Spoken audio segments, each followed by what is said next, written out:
জ্বালানি তেলের দাম বাড়লেও কমছে না ভোগান্তি। এখনও ফিলিং স্টেশনগুলোতে দীর্ঘ অপেক্ষার পর মিলছে কাঙ্ক্ষিত তেল।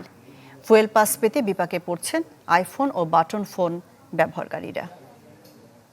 আমার গাড়ি যখন হচ্ছে আপনার 12 নম্বর 13 নম্বর সিরিয়ালে, তখন বলছে এখানে তেল শেষ।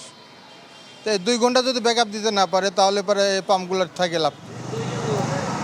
রাতভর অপেক্ষার পর ভোর 7টায় শুনতে হলো জ্বালানি নেই। কখন আবার তেল পাবেন জানেন না কেউ। অবশেষে দীর্ঘ 5 ঘন্টা অপেক্ষার পর দুপুর 12টায় ডিপো থেকে পেট্রোল পাম্পে পৌঁছায় তেলের গাড়ি। এমন ছবি আসাদগেট ফিলিং স্টেশনের।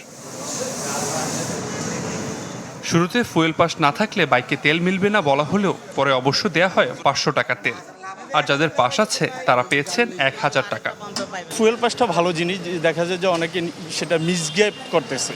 এটা নিয়ে তেল দেখা যায় যে অনেক জায়গায় তার থেকে বেশি দামে বিক্রি করে আবার আসছে লাইনে। আইফোনের ক্ষেত্রে দেখা যাচ্ছে যে অ্যাপ স্টোরে গেলে আমরা অ্যাপ্লিকেশনটা পাচ্ছি না। জ্বালানি তেল নিয়ে ভোগান্তির এমন চিত্র পুরো ঢাকা জুড়েই। দাম বাড়ানোর পরেও ঘন্টার পর ঘন্টা অপেক্ষার ছবি বদলায়নি। তেলের দাম বাড়ছে, ঠিক আছে, সমস্যা নাই, কিন্তু তারপরে ভোগান্তিটা আগের মতোই। এখন 12টা 20 বাজে, আমি এখন কখন ইনকাম করবো, কখন আমি ফ্যামিলি সংসার চালাবো? দেশের ইতিহাসের সর্বোচ্চ পর্যায়ে অক্টেনের মজুদ রয়েছে বলে দাবি সরকারের। আবির হোসেন, চ্যানেল 24, ঢাকা।